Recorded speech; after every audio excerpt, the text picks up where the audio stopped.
Bonjour à toi, cher spectateur. The Little Stranger de Lenny Abramson. C'était un film qui est sorti plus en catimini dans les salles de cinéma, tu crèves.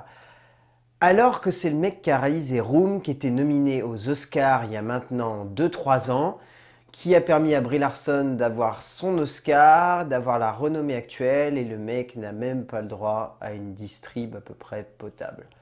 C'est misérable, l'exploitation en salle aujourd'hui. Bref, son film avait l'air d'être très étrange, adaptation d'un roman à succès, qui avait l'air d'être à la fois un film fantastique, un thriller, un drame, un film social, un immense film romanesque sur la famille. Ça avait l'air d'être beaucoup trop de choses en fait, The Little Stranger.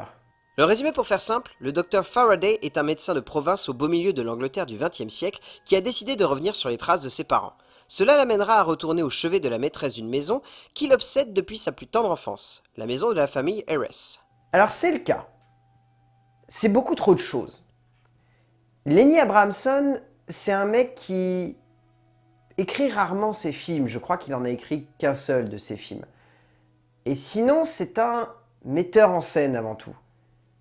Ça se ressent très fortement dans The Little Stranger parce que, honnêtement, c'est un très bel exercice de mise en scène, mais c'est un bordel d'écriture assez phénoménal. Ça part dans plein de directions, c'est jamais clair dans ce qu'il a vraiment envie de poser, et c'est vraiment compliqué de suivre ça de manière claire quand on est un spectateur, parce que, honnêtement, j'ai essayé vraiment de me plonger dans ce récit, je l'ai trouvé beaucoup trop long, pas clair dans ses intentions, partant dans trop de directions en termes d'analyse, de réflexion, de métaphores, et surtout, j'ai trouvé qu'il y avait beaucoup trop de genres au cœur de ce film. Et surtout que le mélange n'était pas du tout homogène. Mélanger les genres est une chose plus que compliquée comme je l'ai déjà évoqué dernièrement, mais pour autant cela reste quelque chose d'assez simple à construire si on fait cela de manière délicate et efficace, sans trop en faire et surtout sans trop se perdre dans sa démarche artistique finalement. Lenny Abramson a donc souhaité adapter l'œuvre de Waters pour en développer un thriller horrifico-fantastique sur fond de drame familial et de critique sociale de l'Angleterre du XXe siècle.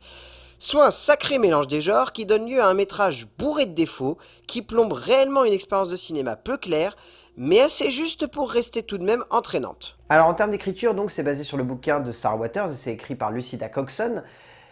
On sent que la jeune auteure, elle a voulu amener au sein de ce film plein de choses.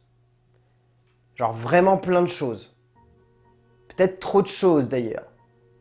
C'est le gros souci, c'est qu'en fait, quand je parle de mélange des genres, ça se ressent surtout au niveau de l'écriture. Parce qu'en fait, l'écriture démarre le film sur un drame social, part sur du film fantastique, en passant par le thriller, l'épopée romanesque, pour revenir au drame, amener une affaire de famille, et revenir au film fantastique. Ça fait beaucoup de choses sur un film de 2 heures. Et 2 heures, t'as des choses que tu peux raconter dedans. Mais là, honnêtement, ça donne vraiment la sensation qu'il y avait beaucoup trop de choses et que Lucida Coxon, elle ne savait pas du tout comment les mettre. J'ai pas lu le bouquin de Sarah Waters, mais beaucoup de gens m'ont dit que le bouquin était très clair dans ses intentions. Dès le début, c'est vraiment dans le style des autres. Je sais pas si vous voyez les autres.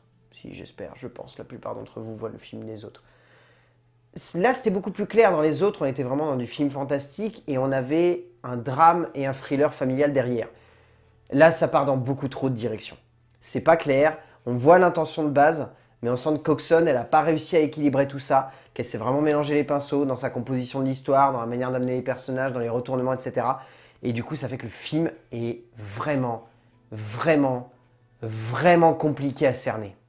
Coxon a du mal à rendre l'ensemble de la dramaturgie claire, et c'est surtout cela que l'on retient à la fin d'un moment de cinéma qui ne manque pas d'idées et qui foisonne d'instants vraiment captivants, mais qui, sur l'ensemble de sa narration, du développement des personnages et de l'acheminement de la dramaturgie, manque de rigueur et de finesse. Oui, on s'attache à eux, oui, on veut voir ce qui va découler de cette aventure, mais il manque un petit quelque chose pour rendre le récit homogène et clair.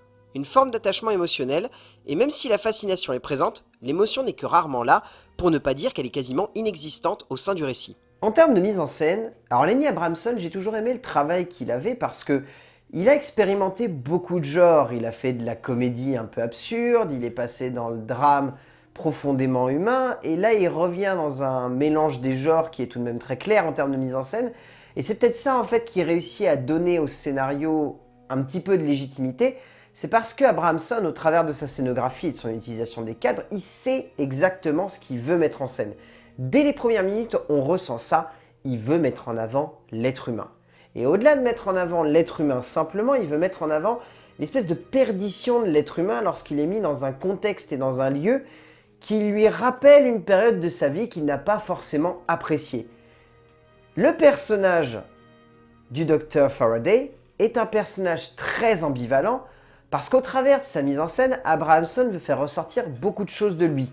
Il va en faire ressortir un personnage qui est envieux, mais également un personnage modeste, un personnage touchant, un personnage avec peu d'ambition, mais une envie et un besoin de reconnaissance, et un personnage amoureux. Tout ça quasi uniquement avec sa mise en scène, parce que le scénario a énormément de mal à faire comprendre ça aux spectateurs. Mais Abramson sait pertinemment ce qu'il a envie de mettre en avant au travers de ses cadres, et notamment au travers de sa manière de mettre en avant les réactions qu'ont les personnages les uns face aux autres. C'est un travail qui est très minutieux dans tout le cinéma d'Abramson, mais à chaque fois, il aime beaucoup se centrer sur les visages des personnages et montrer une petite bascule qui va avoir une incidence profonde sur l'ensemble de la dramaturgie par la suite. C'est-à-dire qu'à un moment, il va utiliser une très courte focale, il va mettre en avant, on va dire, sa netteté sur le visage des personnages, et il va dire, regardez ce qui se passe dans cette partie-là. Regardez. Est-ce que c'est l'œil l'élément qu'on doit regarder? Est-ce que c'est le sourcil? Est-ce que c'est simplement le nez qui va avoir une réaction bizarre? Est-ce que c'est la lèvre qui va se mettre à pétiller? Tout un tas de petits trucs comme ça qui forgent tout un travail de mise en scène qui accompagne et qui cherche à amener quelque chose qui manque au scénario. Abramson a une patte graphique que je trouve assez impressionnante, et cela se ressent dès les premières minutes de ses films, notamment dans l'usage d'une courte focale et d'une manière de filmer ses acteurs qui lui permet de cristalliser une émotion sincère, inexistante du scénario, mais présente dans le graphisme du métrage. Le cinéaste réussit là où le scénario échoue, à créer quelque chose qui sonne comme sincère dans la proximité qu'entretiennent les protagonistes et dans les jeux de manipulation ou de rapprochement qu'il existe entre chacun d'entre eux, même si au bout du compte, cela reste très flou et que la démarche ne fonctionne que pleinement lorsque l'on essaye de donner un sens peut-être un peu trop profond et pas assez évident aux propos du film. En termes de casting, j'ai trouvé celui-ci hyper bien. Alors j'adore Liv Heil, qui est très très bonne dans le rôle de la gouvernante Betty. Elle a un rôle mais qui est très en retrait, mais elle est vraiment excellente. J'adore Will Poulter. Ce mec-là a un charisme de dingue. C'est dommage qu'il ait commencé avec des films pour ados parce que depuis, il a enchaîné les super bons rôles. Detroit, il était vraiment excellent. Charlotte Rampling, c'est Charlotte Rampling. Est-ce qu'il y a encore besoin de dire que c'est une très bonne actrice? Je ne crois pas. Et après, il y a les deux acteurs principaux où j'adore l'acteur principal, mais j'adore encore plus l'actrice principale. Domhnall Gleeson est juste génial dans ce film. Même si pour moi, une nouvelle fois, je trouve que Ruth Wilson vole littéralement la vedette à l'acteur en apportant une prestation sensible et intense qui n'éclipse tout de même pas le jeune acteur talentueux. Au bout du compte, The Little Stranger est un film bordélique. C'est un travail d'écriture qui est foncièrement pas très bon, très déséquilibré et pas clair dans ce qu'il a envie de faire, mais derrière, c'est un film qui est très bien mis en scène, qui a très peu de choses qu'on peut vraiment remettre en cause, et qui a un travail autour des personnages que je trouve fantastique et qui est accompagné par des acteurs qui se donnent vraiment à fond. Mais tout de même, The Little Stranger de Lenny Abramson, ça reste un film qui est bancal, que je vous conseille tout de même de voir en salle, ça peut être intéressant. Mais il y a beaucoup de maladresse qui accompagnent le film et ça peut vraiment être dérangeant par moments, là où dans d'autres, ça devrait être quelque chose de fort. Et là, malheureusement, ça marche pas toujours. A plus!